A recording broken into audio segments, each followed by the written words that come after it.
Welcome to the Learning Can't Wait podcast, a Full Mind production. At Full Mind, our vision is to ensure every child has access to an exceptional education. Each episode, we will be joined by pathfinders within and around the education space who are bringing about transformational change on behalf of deserving students. I am your host, Hayley Spira-Bauer. Welcome back, everybody. Thank you so much for joining the Learning Can't Wait podcast. I am here with Dr. Rebecca Branstetter, a school psychologist and the co-founder of Thriving Students Collective, a professional development platform created to reduce educator burnout and improve outcomes for complex learners. Rebecca, welcome. Thank you so much for having me. I am so excited to have you on the podcast today. I feel like I have a lot of personal questions I want to ask you, but also professional ones. Fire away. You know, I when I was little, I wanted to be a school psychologist. I thought that the way to unlock children and their learning was to understand their brains and their hearts and to help them understand their brains and their hearts. I don't know if that's true. So maybe you can answer that throughout the conversation today and help us really get to the bottom of the work that you do. You know, it's funny because school psychology, when I was going through school, it wasn't really known. I think there's a lot more awareness about what school psychologists do. But when I started to think about my career, I didn't even know it existed. And then when I stumbled upon it, it was like basically if a teacher and a psychologist had a baby.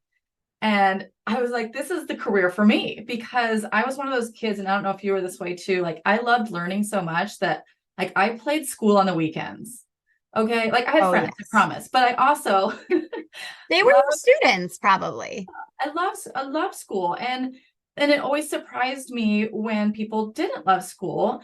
And now as an adult reflecting back, a lot of folks, a lot of the kids I knew who didn't love school is because they had a learning difference. They had a challenge. They had emotional challenges going on that made it hard for them. So as a school psychologist, my job is to see the potential in kids and how can we unlock it? And how can we have every kid love school? Maybe they don't play it on the weekends, but they love it and they enjoy learning and they are, enjoying themselves at school. And that's what I love to do as a school psychologist.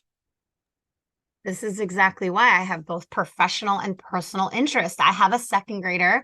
Can't say school's his absolute favorite, but excited to dig in a little bit more. You sort of answered my standard first question already, which I love, but I'll let you expand upon it further. How did you personally come to be the professional and personal version of yourself? You told us a little bit about what led you to school psychology, but obviously you're also co-founder of this incredible organization. Can you paint us a picture of your past that led you here?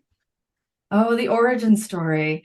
Humble beginnings in 19, blah, blah, blah. No, let's start with graduate school. So I went to graduate school at Berkeley to become a school psychologist. And the model at Berkeley was really, not just work with students one-on-one, but change the system, right? To make sure that all of our students are getting fair, equitable access to their education and that all students are learning, including students who are neurodivergent, students of different cultures and backgrounds. And it doesn't matter what their zip code is, you can serve them. And that was really appealing about being a school psychologist because not everyone can afford, nor is there access to mental health and learning supports. So I go to San Francisco Unified and I'm young and spry and really excited to change the whole world. And it did not take me long to realize that there were systemic challenges. I had 3,000 students I was responsible for on my caseload as a school psychologist. So just wrap your brain around that for a hot second. 3,000 kids on my caseload. Hayley, I was part-time and I was writing my dissertation simultaneously on adolescent motivation. So, and I was in one of the most challenging schools because newbies often get put in the most challenging schools because, they're open and people are, putting you in there. So I was burning out before I even started. And I thought I was the problem. I thought if I just got more efficient, like I was one Excel spreadsheet away from success, right? If I could just get more organized, I could serve kids faster. And I started, this was before Instagram. But, I heard about self-care Sunday kind of energy. And I thought, well, maybe I'm not self-caring enough.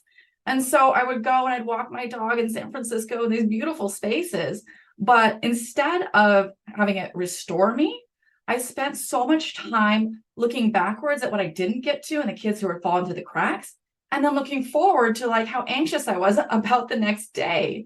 So I really built this career on the idea that when we thrive, our students thrive.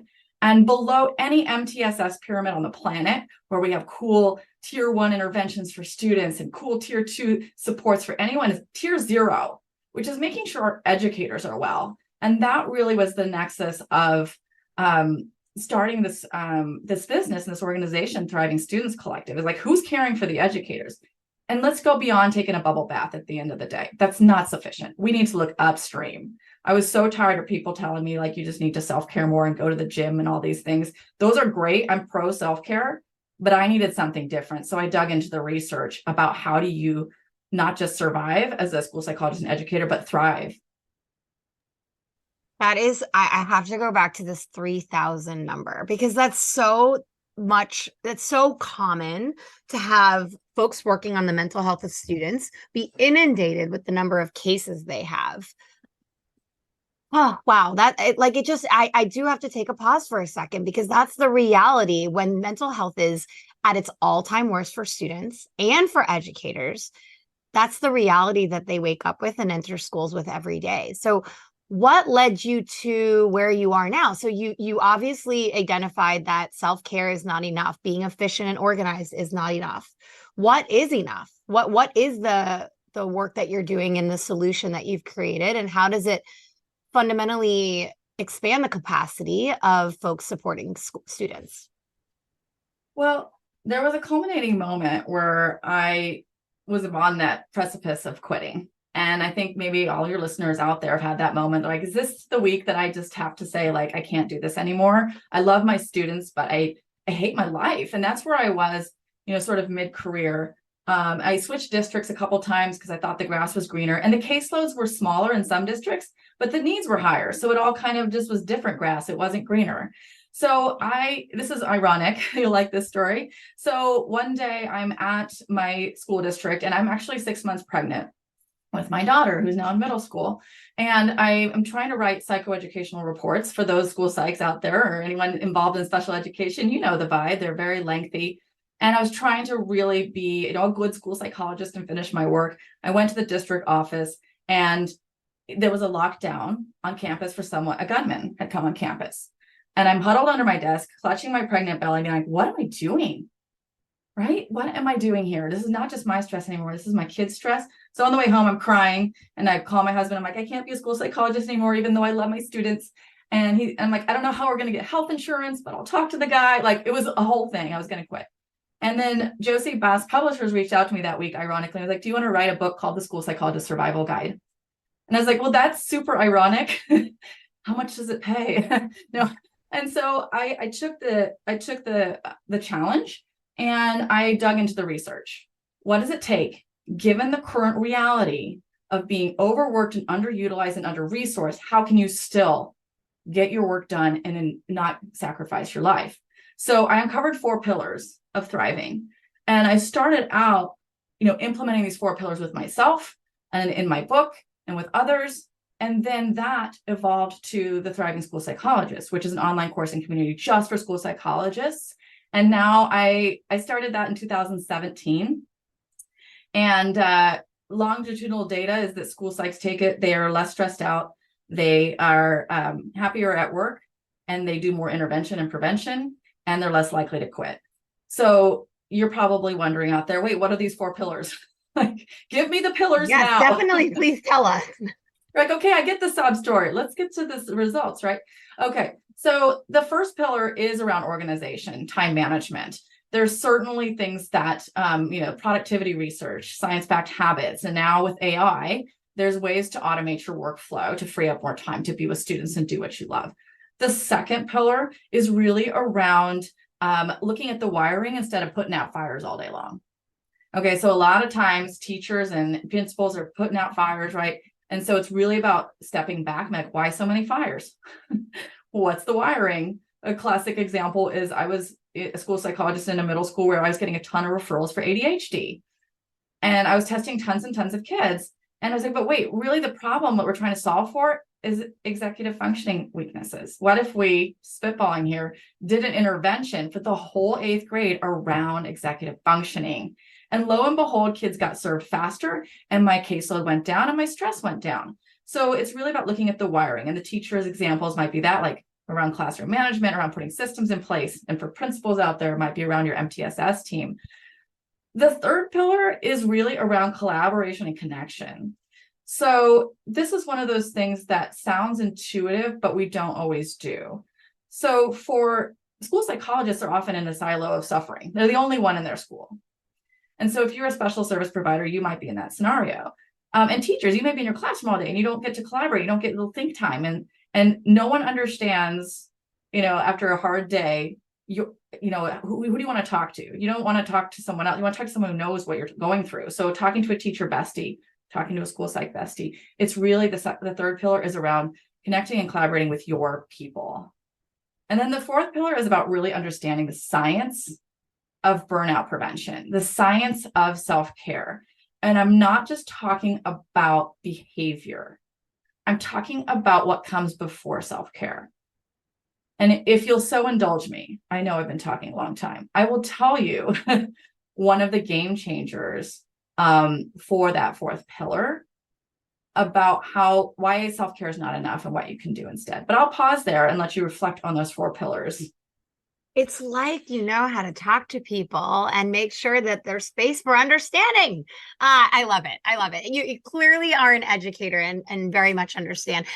This is, these are really important. I think that, I look at schools all day long. I work at hundreds of schools around the United States. I hear very similar problems. I'm a rabid consumer of the news. And you've touched on so many of the components of what's causing burnout right now for educators. In addition to being underpaid, underappreciated, there's a whole other aspect there that I don't think this necessarily addresses, but probably tangentially so. So I am curious though, for this, what's before burnout? I do want to hear what you have to say. Well, one of the things that I've been around enough to education. I'm a school psych for 20 years now.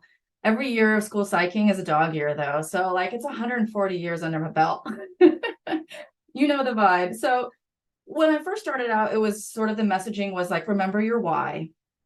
I don't know if you've been around long enough to know the remember your why movement. Just remember why you're doing this, why you're burning yourself to the ground. And that's what I used for a good 10 years. It's like, I love the kids, so I'm going to keep going, right? And then it evolved to Self-Care Sunday, which is take time after work to decompress. And that's the key to success. And what we're seeing now, Hayley, is really a movement towards the science of micro habits, mindset shifts, and small behavioral changes. So I'll talk a little bit about a mindset shift first, and then I'll talk a little bit about some behavioral strategies that I go across the country telling educators in our professional development trainings and online in our How to Reverse Educator Burnout course on what they can do about them. So one micro habit that I think is really important is to understand that, rest is not an after work activity, that mindfulness doesn't have to take forever and ever. No one has to sit on a Himalayan mountaintop for days in silence to enjoy the benefits of mindfulness. So rest is not a reward for a job well done at the end of the day. Rest and mindfulness and pausing during the workday is actually restorative. I'll give you a concrete example too. So a lot of times when I ask educators, I just did a training in Jefferson County School District in Colorado, and I said, when do you rest? And then there was like a moment of silence. People are like, summer, 10 at night. Like they really almost had to think about when they rest. And that's often the pattern. It's a sprint, right? We sprint till fall break, we sprint till, and we rest after that. So, the mindset, our brains love to be correct, by the way. Who likes to be right out there? Raise your hand. Hayley, do you like to be right? Everybody. I love it. So the stories we tell ourselves, such as I'll rest when I'm done. Our brains love to be right. So they start to scan for okay, I'll rest when I'm done. So therefore I'm not going to rest right now because I'm not done. And we continue the behavioral pattern. Or if your story in your brain is like, I'm not appreciated, your brain starts scanning for evidence to be right. Yeah, that's right. That teacher didn't say thank you, right? So we can continue to be in these negative cycles. So at the end of the workday, I want to invite teachers, admin, school psychs, whoever's out there listening to do this. When you look at that Friday work bag, you know, the Friday work bag energy, you're like, should I or shouldn't I? Yeah, it's that extra tote that just like is sitting next to your desk with everything in it. You're deciding to yourself, am I bringing this with me to the thing I'm doing right now? Am I leaving it here? How much time am I going to have? Yep, I know that vibe. So here's how that plays out for me for many years. I brought home this stack of work and it would sit in the corner of my house and haunt me. And I wouldn't do it. And then I'd feel bad about it. Okay. Or conversely, I'd bring it home and I'd work on it. And then I would neglect time for myself and I'd feel bad about it. So either way, I lost. But what I couldn't get over was like, well, it's due. Like there's an IP, it's a deadline. Like I have to. I got into this have to space. And then something really unlocked for me when I looked at the science of productivity and really rested, happy minds are more productive. And I'll just say it again because it's so powerful. Rested, happy minds are more productive. Barbara Fredrickson talks about this broaden and build theory. So when you are happy and rested, we broaden our cognitive resources. We are more creative. We are able to see things we aren't otherwise able to see. We are more efficient. We are better able to tolerate stress. So we broaden our cognitive skills. We're better able to remember stuff. How many people, when you're stressed, you're like, oh my God, I forgot that, right? So being happy and well actually boosts your cognitive performance. It also broadens your emotional resources. So you're able to handle stress better. You have better immune system. You're able to connect better with other humans. Hayley, when you're stressed and you, the royal you, everybody, you're inward. My stress, my thing, how am I going to fix this? When you're well, you can be looking outward and connecting with each other. There's this concept I love. Psychologists love to come up with cool names for things that just mean something else. Positive, embodied rapport and resonance. Ooh la la. It means we're vibing. So like when you're well, you're vibing with your colleagues. I'm vibing with you right now. I'm feeling great. That positive energy comes from a well-rested mind. So I invite people out there listening when they're looking at their work bag on Friday afternoon or Tuesday or whenever it is, just instead of bringing it home, tell yourself, rested, happy minds are more productive. You know the vibe. Can you do something with a high cognitive task on a Friday afternoon at 2, or are you better fresh doing it on a Monday after a full weekend of rest? Oh, I have stories on stories on stories that could confirm this exact statement, these exact statements you're making. Yeah, no, absolutely. You cannot. You cannot. Your brain cannot function. My team actually knows that, like, when I hit 3 o'clock, if I'm not like in a good space, either I'm kind of done, or I have to go on a walk, and I have to get outside, and I have to get fresh air, and I have to not look at my phone so that I can re-engage for whatever is ahead of me the rest of the day. And that, I was texting with actually a group of girlfriends, a doctor, a psychiatrist, and a social worker yesterday. And I sent a picture of myself on a walk. These are girlfriends from college and other places. And they said, wow, you're out in the middle of the day. And I said, I will not be able to function the rest of the day unless I take a break right now and like breathe the fresh air, because my brain won't work. It just will not. It's not even worth trying. You're spot on. And you've tapped into, we know that nature is restorative and all these things. And then here's where like the research to reality gap happens. So in my How to Reverse Educator Burnout course, I talk about the research, and then I have a team of amazing contributors who are actual educators in the classroom all day, and they talk about the reality. So the reality is that a lot of teachers can't just be like, excuse me, kids, I'm feeling stressed, I'm going to go outside in nature. So one of the sort of cool workarounds that I love to share is this. Here's another psych term that's something normal that you got to sound fancy. Biophilic design. Have you heard this? I haven't. Okay. So biophilic design is bringing nature in. It's having screensavers of nature. It's having plants. It's having, I used to have these cloffices at Closet Office where there was no window, and I put up a picture of like Hawaii and like trick my brain to thinking I was in nature. Even just looking at nature videos, these things have been shown to boost calm. I have done classroom emotional space makeovers. It's so fun for me. Like it taps into my inner HGTV star. And I just like revamp. I'm like, no, the color green must come in, because the color green itself has been shown to boost calm. If you've ever been to the Oakland airport, it's covered with greenery and they're trying to like calm you down in the TSA line. So there's ways that we can take these concepts, these research concepts, and turn them into reality at our work. So if you can't take a break, during the school day, you can take a mental break with biophilic design. I also encourage, this is another one that's really popular in my community when we talk about, after presentations, like what stuck, 6 months later, what do you still do? The concept of embedding mindfulness in your day as something that is, not an add-on, but an add-in. And so you don't have to sit and meditate. One of the things you can do is during kids' recess, you take an adult recess. Okay, so a habit hack is pairing something that always happens with a new habit. You're more likely to do it. So when that recess bell rings, it's a mindfulness bell, y'all. It's a mindfulness bell. You just take 3 deep breaths, or you don't check your email. You don't get ready for the next lesson. You just breathe, look outside, have a cup of tea, do something restorative. A lot of times, school psychs, teachers notorious for working through breaks. Every break, Rested, yes. happy minds are more productive. Everyone say it with me in your car, wherever you're listening. Rested and happy minds are more productive. This will be your new mantra. It's a way to unlock that it's okay to take breaks. We don't have to subscribe to this culture of hustle all the time. In fact, people who don't subscribe to it are actually going to be sustainable in the field. That's pillar 4, y'all. I just read Atomic Habits recently, and this idea that you're naming is aligned to James Clear's like habit stacking, and put the one thing that you always do with something else you don't do that you can put together so that you're less likely to skip it. I'm laughing right now because I do planks when my coffee's brewing, because I don't want to do planks, but like when your coffee's brewing is a good time to do planks. I do squats when I brush my teeth. Yeah, well-worn habit, coffee. Just, don't even think about that one.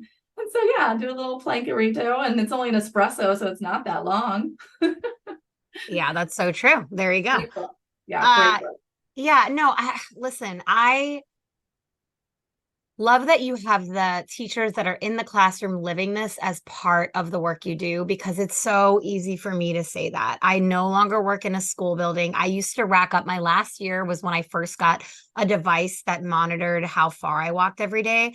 I was racking like 10 miles a day when I was a leader in a school, and coming home exhausted. And I am like very vocal that I'm immunocompromised. I have chronic illness. I have since I was 10. I had to make accommodations in my day. And now I work from home in a corporate environment, and I have a lot more flexibility. I get to decide when I use the bathroom. That's always the example. So I always feel guilty when talking about teachers and burnout and school, because I'm like, I'm out of that setting, and I'm not doing that work right now in the same way teachers and school leaders in buildings are. So I appreciate that you have so many teachers advising and talking and sharing, because not that I think you would feel otherwise. I'm like, the work is so unique. And so hearing how that you have these folks that are also advising on what you're building and how they're implementing it is powerful. I appreciate that, because when you're in it, it's really hard to see another way.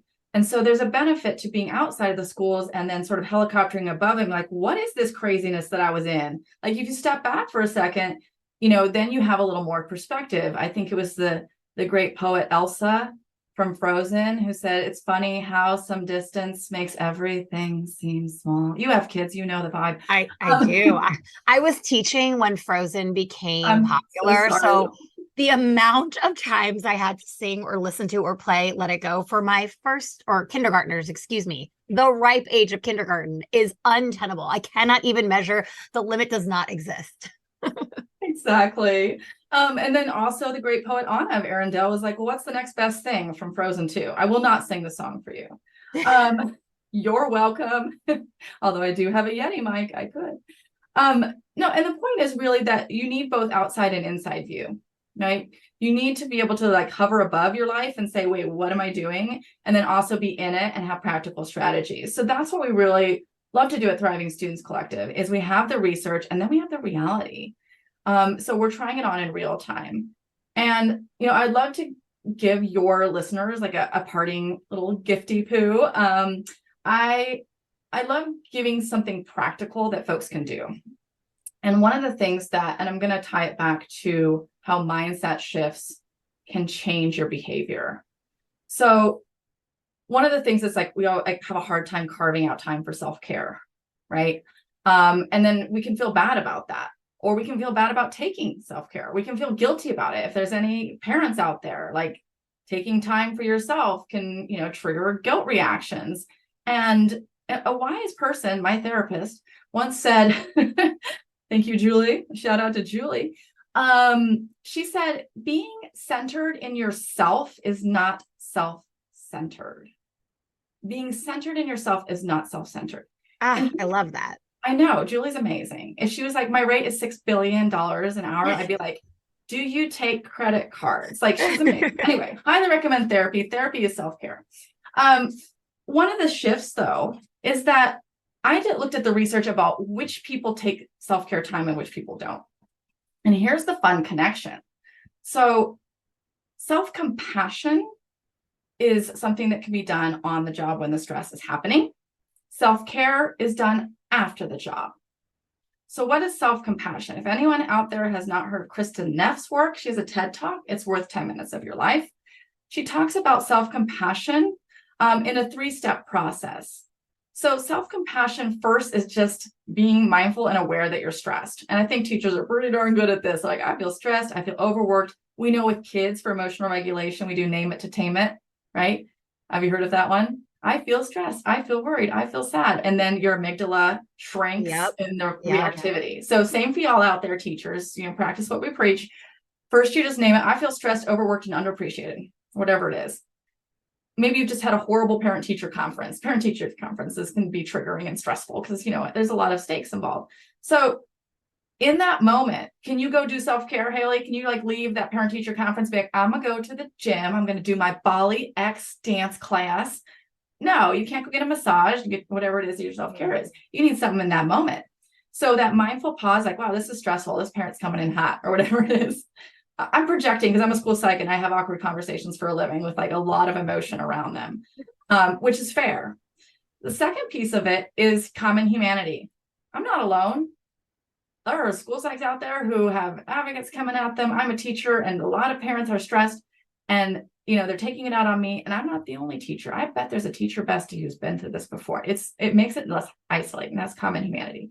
And the third one, and this one is so essential, is what would you advise a best friend to do? What would you advise a best friend to do in this moment? And the reason it's not like what would I do is because emotionally distancing yourselves from me, myself, and I has actually been shown to be helpful for moving forward in this process. So saying okay, what would I advise Hayley to do if a parent was yelling at her and they left and then you're in tears?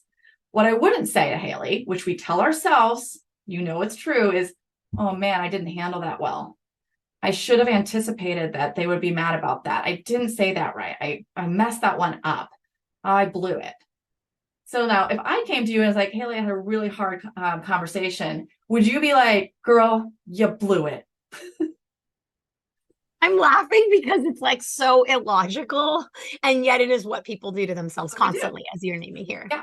So here's the fun connector for your folks out there, and then I'm going to get to my gift. Don't worry. Is when you advise people, what would you ask a best friend to do? What would you advise a best friend? The answer is self-care. You would give yourself, some grace. You would maybe do something that feels restorative. You might get out into nature. You might do some me time to reflect. You might do some we time to collaborate with others. You might just go and be like, is time to just go to the gym and sweat this out, right? You would do self-care. So people who are, here's the key, I'll unlock it for you. People who are self-compassionate are more likely to do self-care. So that's the on the job and off the job strategy. Do it as a mental exercise on the job and then do the self-care off the job. So the gift I want to give you, have you heard of the love languages, Hayley? Oh, I sure have. You sure have. So I have adapted the love languages, which is, for those who don't know out there, it's usually for marital, There's words of affirmation, like saying I love you feels like love to some folks. And then acts of service feels like love. Like when your husband takes out the compost, like he loves me because he just reduced the burden in my life. And that was so stinky. And I appreciate that. There's gifts, right? Like giving little gifties, there's physical, and then there's quality time. So I have retooled that to what's your self-care language. If this were a video podcast, you could see it. But I have this download for you that you can give. And it gives words of affirmation, but for yourself, which might look like a gratitude practice or journaling, or it might be an act of service. Did you know that like going to your own medical appointments is an act of service, is self-care? My kids and my dog's shots are all updated all times, but I'm like, oh man, I gotta get not me. Yep. Right? Maybe it's me time, meditation, quiet reading, doing a hobby you used to do when you were little that you forgot about. If there was an 8th day of the week, what would you do? That is the answer to what self-care feels restorative. Let's ask you. It's my podcast now.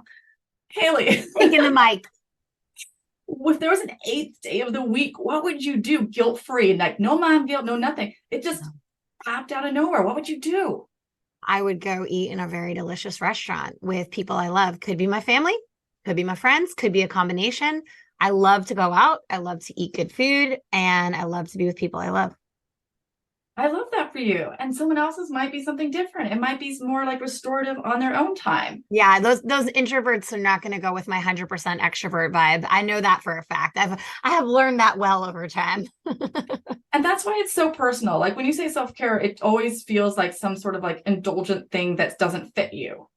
But this download I'm going to give you has, 20 different options of self-care. Pick one, circle one. Let's atomic habit this. What's the smallest one that doesn't feel big for you? And start there, because teachers and educators are givers, givers, givers. And I won't say empty cup analogy. I won't do it. Though people say it all the time.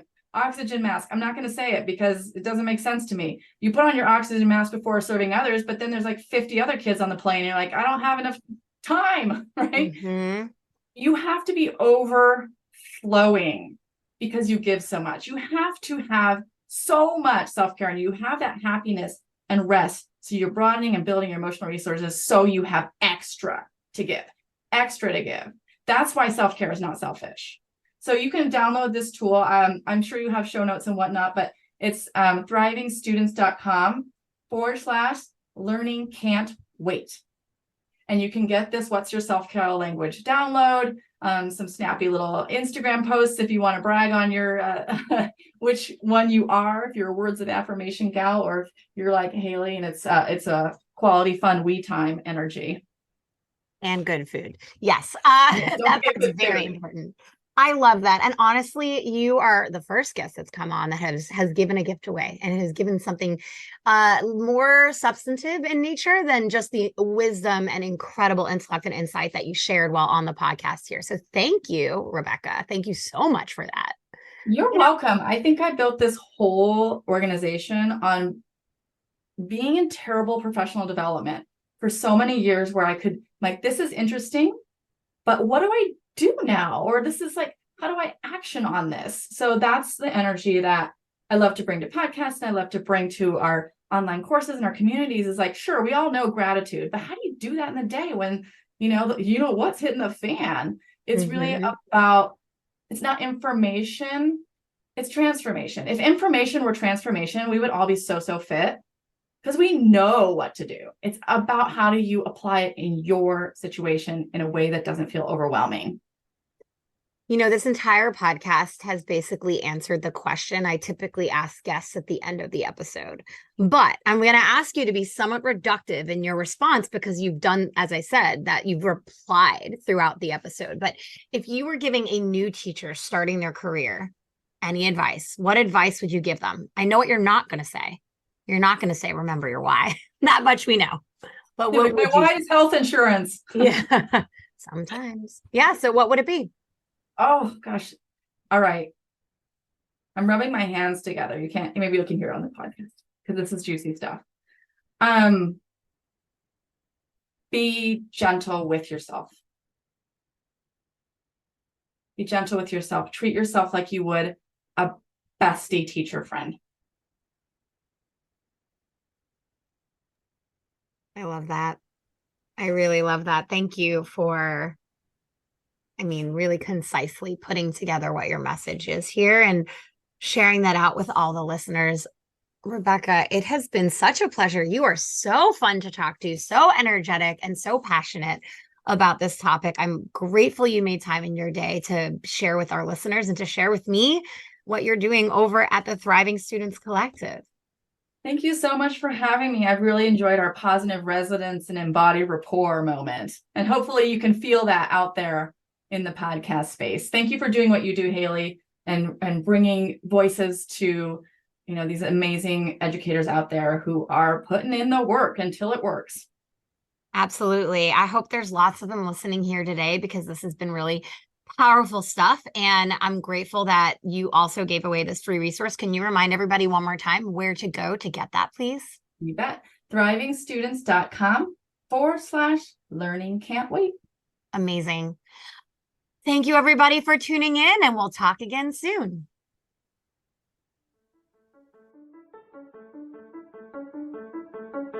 Thanks for listening to the Learning Can't Wait podcast. If you like what you heard, please rate, review, and share this episode. Be the first to know when we have a new episode by subscribing wherever you listen to podcasts.